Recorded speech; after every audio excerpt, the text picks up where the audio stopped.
In this video, I want to explain my design and Webflow development process with a recently completed project called EthereansOS or EthereansOS. So this specific client was a NFT / crypto DeFi type industry. Again, I'm not really familiar with that specific industry. I have done websites in the past, but that's what they do.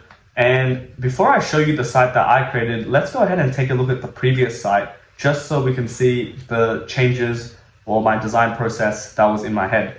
So firstly, the company just wanted something out there, so they hired a previous designer / developer, but there's a lot of obvious mistakes that I can see. I mean, anyone in the design field, anyone in the UI UX can just see straight away these design issues. One thing that people just don't pay attention to whenever you develop a website, it looks different on different screen sizes. So right now, I'm actually on a 1920 by 1080 wide monitor, and you can see, for example, the text is actually being cut off what we call above the fold or the hero section, which is really not good. You can just see the image takes a lot of space. This says welcome to EthereansOS, and then it's just cut off for me. But of course, if you're looking at this in a MacBook 13-inch, it might not be cut off. And again, it depends on how the developer has coded the site. In this specific case, I can tell they're using pixels, which is why it's cutting off. You know, one measurement that they could have used is 100 dBH. So that way it just takes up 100 device viewport height. And you can also change the text to rems or using viewport width. So everything always looks the same within different screen sizes. But there's a lot of obvious mistakes. Like, let's just say, for example, this text is just like clipping in the background. Again, this text right here, the operating system, you can't even read it actually. And then the next section, there's a bit too much text. It was very text heavy. That's something definitely that people don't pay attention to, is how can we break up the text? Because the reality is, the way I see it, whenever someone lands on your website, especially in the hero section, you just want to get straight to the point. They should be able to see exactly what your product or service is or your value proposition. And you should expect the reader not to even scroll down above the fold. There's a statistic, I'm not sure what it is, but people usually don't scroll beyond the fold. But then if they do scroll down, you just want to make sure that it's not overwhelmed with text, it's supported by images, and ideally the header, this is Hero 2, should pretty much just tell what the section's about. And if the user can be bothered, they can go ahead and read the paragraph text. That's how I see websites. Everything should just be like a high level overview. And then if they want to learn more, they can read these like paragraph text. But I think the main problem with this site is it's a bit disorganized as well in terms of user experience. So that's something that I had to pay close attention to. I had to study exactly what this was, what services they offer, what is important for the user, what's important for the client, what in the end do they want. So we talk about CTAs, call to action buttons. You know, do they want people to contact them through a contact form? Do they want email addresses? So through like a newsletter sign up? Do they want people to just visit their services? So like an information website. So what was the main purpose of it? You know, all this stuff has to be fleshed out. That's essentially user experience. That's how I see it. And how you're going to lay out the certain elements in order to facilitate that user experience. And then we talk about UI, which is the aesthetics. You know, how can we make it unique? How can we make it distinct? How can we make it so that the text balances with the visual? And then this goes into brand identity, which again, I'm just throwing a nutshell, but you know, what does the logo look like? What does the color look like? What does the brand speak for? What is their voice? You know, how can everything tie to the voice? You know, for example, if this is EthereansOS, it's a tech company. This is just an example, a tech company. This is a crypto company. This is talking about finance. How can we link everything into that? You know, for example, from the colors. Again, these are all examples from the colors, like purple represents royalty. The logo, does it represent, what the company stands for? Does the layout represent what the company stands for? Is it consistent? How's the line work? How's the spacing? All this stuff I have to think of in the back of your head. But essentially here it is. Here's the new website. It's essentially built via a Webflow template, just being straight up and honest. And I don't really like saying stuff like that because at the end of the day, there's people out there who literally, I have nothing against it, but literally just purchase a Webflow template. And it really implies, it has a strong connotation of you just buying a template and then literally just slapping the content, slapping the images, and then calling it a website. But there's actually much more work than that. Although some people do what I just described, you got to think about the user experience. You got to think about all these things. And at the end of the day, even with a template, it's very limiting. There's only like certain layouts. What if you want a new layout to match the content? Then I have to go ahead and design it, and I have to custom develop it in Webflow. So there's a lot of connotations with template. That's why I don't like talking about it. But this is essentially like a semi-custom work, but based on the template style. So you can see the style straight away is like lined. I guess it's like brutalistic, retro feel, which I think matches very well with the branding. You can see in the buttons, the CTA, it really has this strong identity where if you actually hover your mouse, it's like that black box goes into the button. So we have that effect. We have a sticky nav at the top, so the user can always see the navigation. We have the logo, which again, doesn't have to be massive. There's a lot of memes out there that says, can you make the logo bigger? At the end of the day, the user is on your website. They typed in Ethereans.app or they clicked on a link, so they know that they're on your website. That's why you don't need your logo to be super big. In general, there's always situations. Then we just have nav links, so we have tools. These are their main services, so launch factory, organizations, items, DeFi tools, and OS token. How can we make each of these services unique? So I'll talk more about that shortly. Then we have About Us, which has FAQ, great for SEO and addressing customers' pain point. A blog functionality, which is great for them to update, new news, essentially. And then Contact Us page. And then they also have a community page, which links to their social medias. And then a view docs and a launch OS. So this is very typical for like a DeFi / NFT kind of website, where if you click onto the docs, it usually opens up either a Notion page or like a Google page that just explains what the specific product is or that industry. And then the launch OS is usually when they launch the actual application of their platform. So right now you can see that we have some subtle movements with these icons on the left. And I think what makes this website really great is that they use custom illustration. So I think what makes the website really cool is two things. One is the font, another is the layout, but really it's just the font.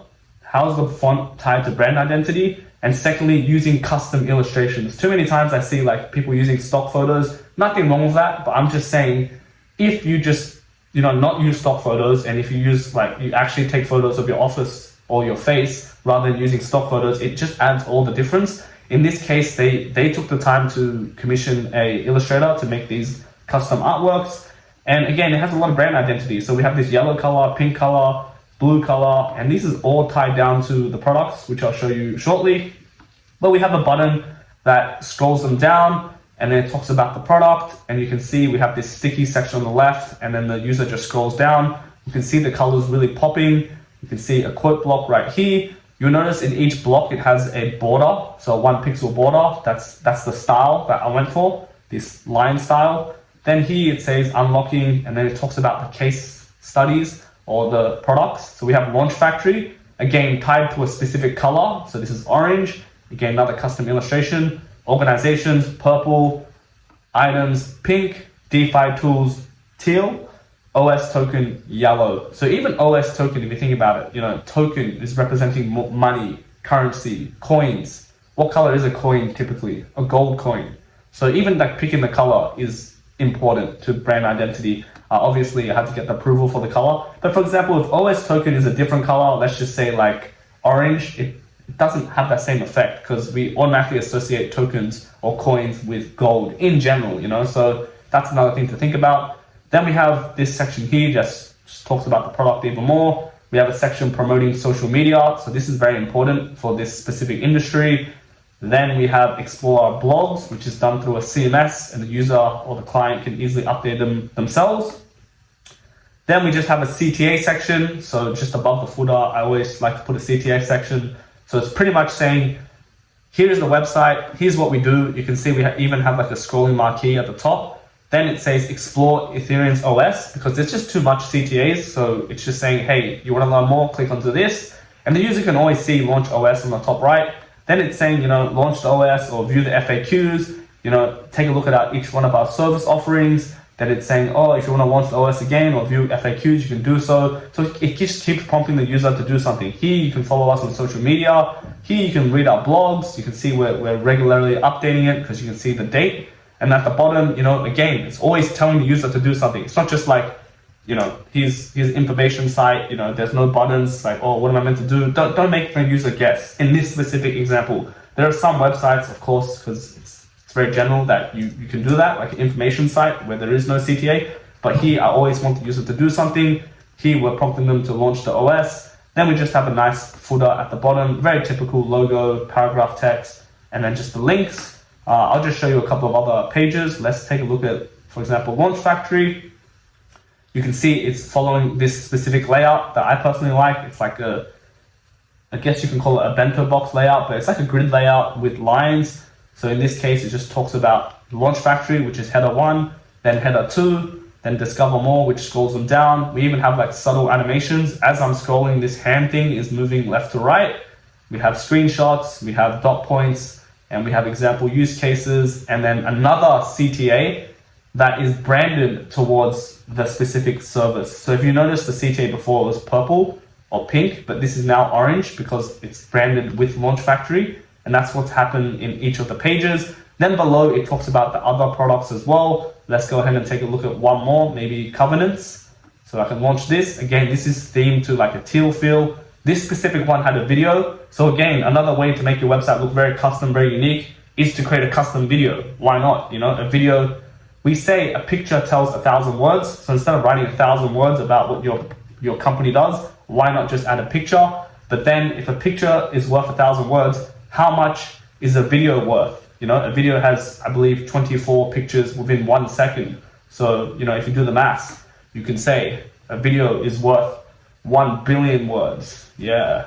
But anyways, we have this video. You can click play, which opens up a light box, and it automatically plays a YouTube video by using a script called equals, or by adding a URL towards the end, # equals autoplay 1. I made a tutorial on that, by the way. And then again, so you can see everything follows like a similar layout. This is themed towards this teal color because that's what it is. And even the CTA is themed towards the teal color. So it's really like subtle details, but that's essentially that page there. Let's take a look at the About Us page, FAQs.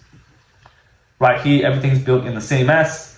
Then we have the blog page. Let's take a look at that. So right now we're using CMS filter and sort. So this is why you can live toggle between each one of these. Typically, you can't do this natively in Webflow. Let's go ahead and take a look at one of the blogs. You can see it says how long it takes to read, the date, the title, the description, then a prompt, scrolling them down, and then it has the information with the blog. And on the left-hand side, there's a sticky card on the left, which allows the user to share the post on social media. And if a user just lands on this specific blog post natively through Google, so this is like organic SEO, it even says learn more. So this takes them back to the homepage where the user can actually learn more about this specific brand or product. So that's what I've done here. And let's take a look at the Contact Us page. Very, very standard stuff. You don't need to overkill things. Again, I think the images really carry everything out. This was a very, very fun project. I really enjoyed it. I think, I think it looks great. The website, not to toot my own horn. I think that's very prideful, which I don't want to be, but essentially it's cool. The client was great. They really trusted my expertise, and yeah, I think this was a great project, really fun. Feel free to check it out again on EthereansOS.app. Thank you for listening. Thank you for watching. I'll see you in the next video, and I hope you found some value in this video. Peace.